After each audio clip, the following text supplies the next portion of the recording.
Chapter 21. Knowledge, like a seed, needs the right time to bloom. How do I survive? I asked the darkness. What's my next move? Trapped, cornered, alone. Well, almost. Ugh, moaned the zombie on the other side of the wall, completing my déjà vu. Same as it ever was, I answered. Just like my first night. And then something happened that I never would have predicted. I smiled. My first night, I repeated, setting down a comforting torch.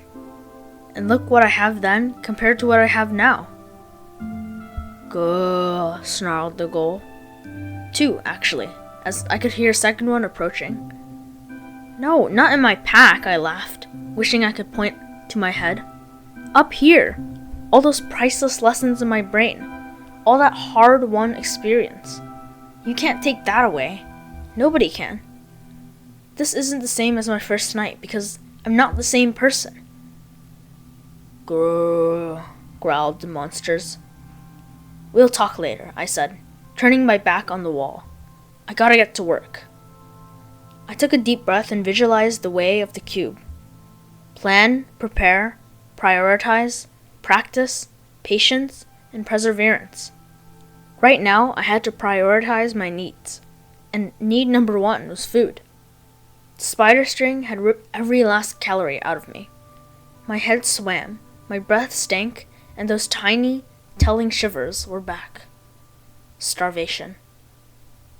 Been a long time, I thought, searching my belt and pack.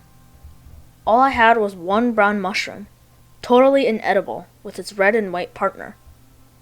The rest of my inventory consisted of 24 blocks of birch, 20 blocks of oak that I hack out of the mineshaft supports, 3 empty metal buckets, 1 bucket of water, a worn shovel, a worn bow, a worn pickaxe, a ton of cobblestone, some gunpowder, some redstone, 3 books on redstone, a bundle of feathers, and enough spider silk to make an army of fishing poles.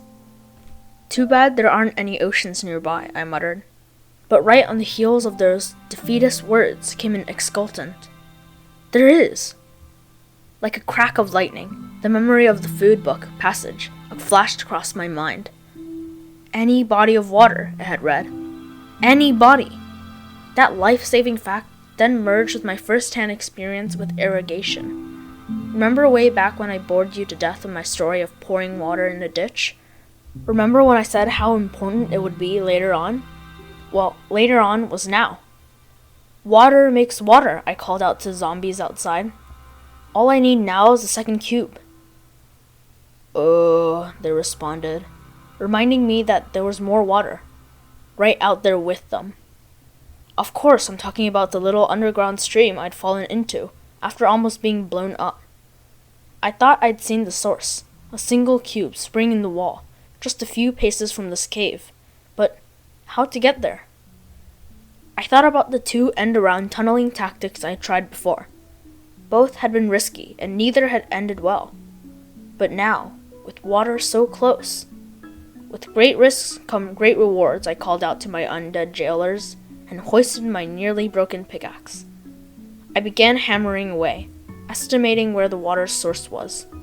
And here I turned sharply to the left. The block fell. No water, just a couple of rotting hands.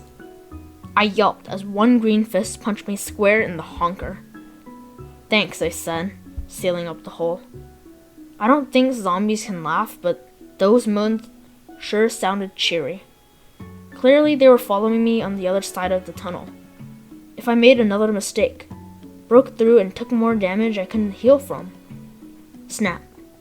The iron tool broke in my hands. No problem, I called to the zombies, and whipped up a first crafting table, then a stone-tipped pickaxe. Perseverance.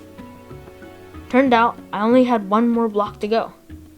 Pick, pick, pick, and then, whoosh, underground water. Capturing it in an empty milk pail, I dug out a large basin in the center of the cave. Jumping inside, I poured the 2 water cubes against 2 of the corners. As they flowed together, a third cube formed between them. I repeated the process again and again and again, until I was soon climbing out of a fully filled pool. "And here we go," I said, crafting a new fishing pole. "Ugh," taunted one of the zombies. "You're right," I hollered back.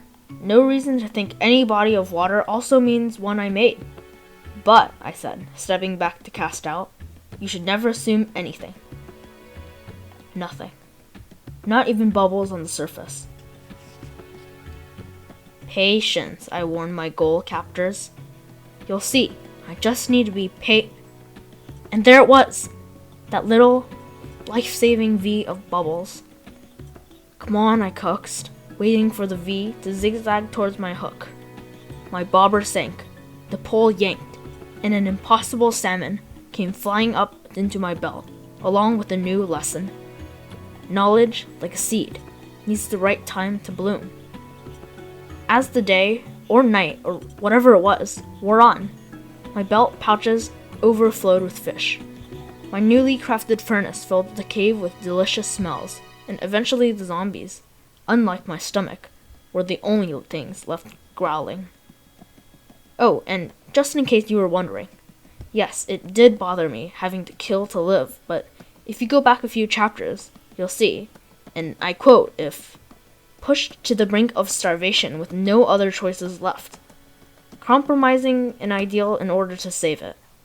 Vegetarian to temporarily pescatarian.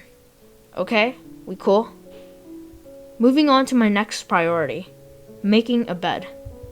Nothing clears the mind like a good night's sleep. Trying to recall what I'd read about crafting wool blocks from webs, I began setting the rest of my spider twine on the crafting table. Crazy as it sounds, they combined into several soft, woolly cubes. 3 wood planks later, I had a bed no different than any I'd made before.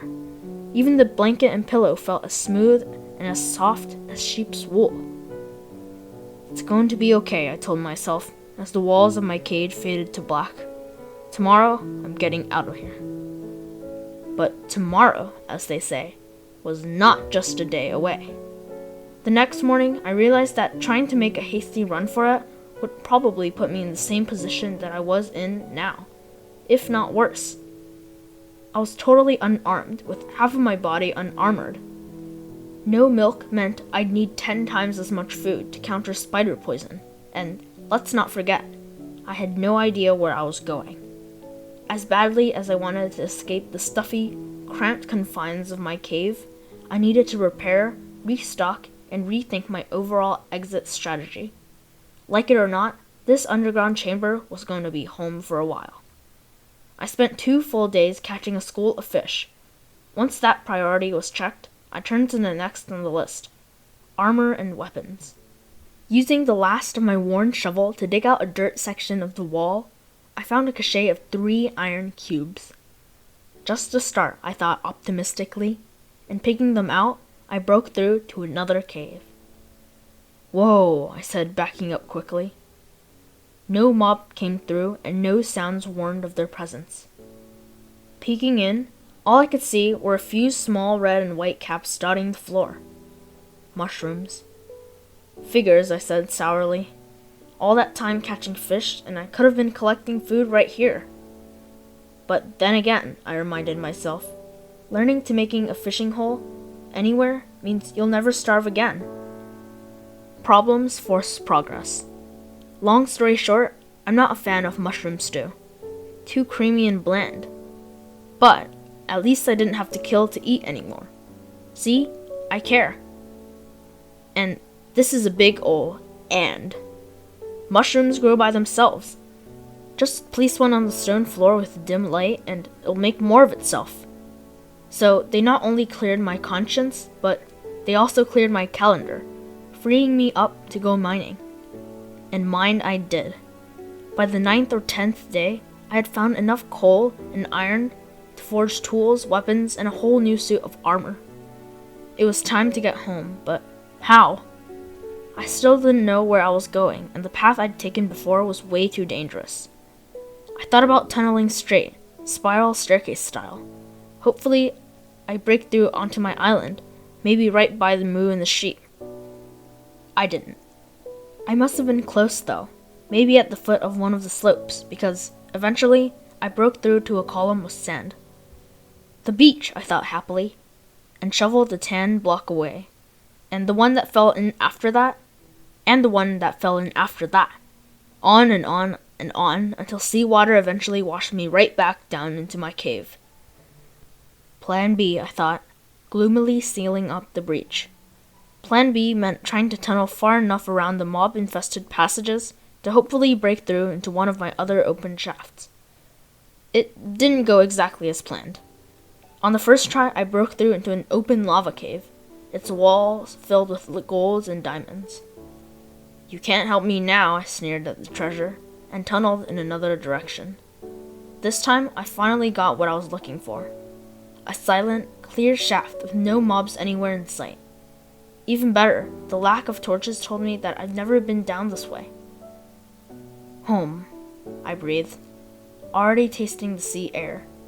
Taking one step into the passageway, though, I turned to my left and saw another minecart. Throwing open the lid, I found some iron ingots, some gunpowder, a loaf of very welcome bread, and most importantly, another book entitled Navigation. At that moment, I felt like the luckiest person ever. Go. A zombie lurched around the corner, cracking its fist in my face.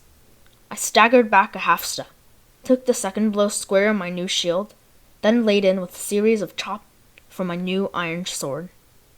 Filling the hall with death smoke filled my heart with pride. I was back. I was ready. I was facing 3 more coming down the hall. Must be near the spawner, I thought, blocking up the tunnel behind me. Plan B was dead. Time for Plan C, which I didn't have yet. Hopefully this book on navigation would help me with that. And it did. There were 4 items described in the manual. A map, a compass, signposts, and, of all things, a journal. I couldn't make the map because I needed sugarcane for the paper, and I couldn't make the journal for the same reason. The signposts were easy though, and since they were just made out of wood, and the compass only needed iron and redstone. Unlike the compasses of my world, the needle didn't point north. Instead, the book said it always faced my original spawning point. Not immediately helpful when you consider that was the bottom of the ocean, but since it always faced the same direction, I could use that consistency to keep me from getting turned around. Laying the compass ingredients on the crafting table reminded me how useless redstone had originally been, which in turn reminded me that I still had the 3 redstone books in my pack. I hadn't looked at them since the initial discovery, and even then I'd only skimmed them. Did I miss anything useful? I wondered, now carefully rereading each page. And indeed I had, rushing to take in all the fancy, cool machinery, skipping whole passages that didn't grab my attention right away. Details make the difference. Book 3, page 5, 1 simple sentence. Redstone torches can be used as a detonation source for TNT. TNT? The gunpowder. That's what it's for. TNT stands for, well, I don't know, but I sure knew what it did. The book didn't say anything else about TNT, and I didn't need to know. And you don't need to know everything I did in the underground month that followed. That's how long I spent down there, learning to craft TNT from gunpowder and sand, then testing it in the water-cooled lava cave I'd found. You don't need to know about the diamonds I mined for a new sword and armor, or the flint I gathered for more arrows, or how I used those arrows on silent raids, sneaking out of my cave to snipe at creepers for the gunpowder. And last but not least, you don't need to hear about every detail of the masses of machines I learned to build and test and weave into my elaborate, meticulous plan. All you need to know is one word. I was still going to escape, but not before destroying every spawner and random mob I could find. This wasn't hot-headed revenge anymore. This was cold calculation. This would finally make my island, above and below, completely safe. This was the one word you need to know. A word from my world that isn't nice, but is sometimes necessary. I was now going to bring that word to this world. I was going to war.